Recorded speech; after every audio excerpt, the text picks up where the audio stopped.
how many times are you going to be able to attract people to Kingston? I mean, it's a beautiful city. I've always thought it was a beautiful city. I've always struggled to understand why Kingston doesn't fare better, because it's got all of the assets that we would encourage other communities to try and obtain. You know, it's got a university, it's got a beautiful waterfront area, it's got, you know, access to a Great Lakes water system. All of those assets are here.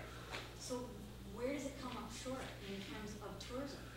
And the only comment I would add is when we look around at some of the, I'll call them best practices, if loosely termed, but if we look around at the experiences that people go and have in other like cities, and I've recently come back from visits to Charleston. Charleston's not much bigger than Kingston, but there is much more emphasis on events and festivals that garner the attention of communities and areas way outside of their own sort of boxing weight, as it were. So they focus a lot more attention on that aspect of the tourism. But it's a historical city, it's a beautiful city, and I think the architecture in downtown Kingston and its setting is amazing. So I do think that maybe Kingston needs to rethink how it sells its tourism product and to who. That's my opinion. Time for one question in the back. I come from a small community just north of Napanee in Lennox and Addington County. We had the very fortunate privilege of being part of a project sponsored through ONAFRA and Marie, or here somewhere, and Pella.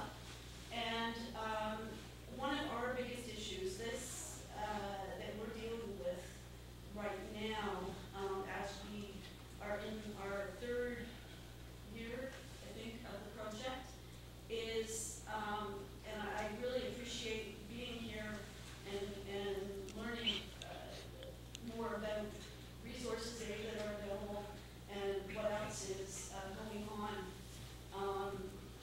One of the biggest issues, as I was saying, that we're dealing with right now is trying to, believe it or not, develop that blueprint and to get a sense of buy-in from the other members of the community. If anybody on the panel has a suggestion of how to perhaps engage and create a sense of buy-in and/or we have a very diverse community. The dichotomy is just all over the map. So trying to get a cohesive blueprint and/or one that the majority of the community would agree upon is part of our biggest struggle. Who would like to tackle this one? Dr. Ritchie? Well, if I may, from whatever experience I can offer you, what you need, and somebody else used another term, and was you, Lauren? But you need a champion. You need someone who is going to provide the leadership, the enthusiasm, the commitment, the dedication to gather people around them and get them going. And once you get the process going, if you have something real on which to build, then that champion can be the leader. Can I follow up on that one? When I did the Atikokan study, one of the things we did was we did not just broad focus groups, but we actually interviewed individuals throughout the community.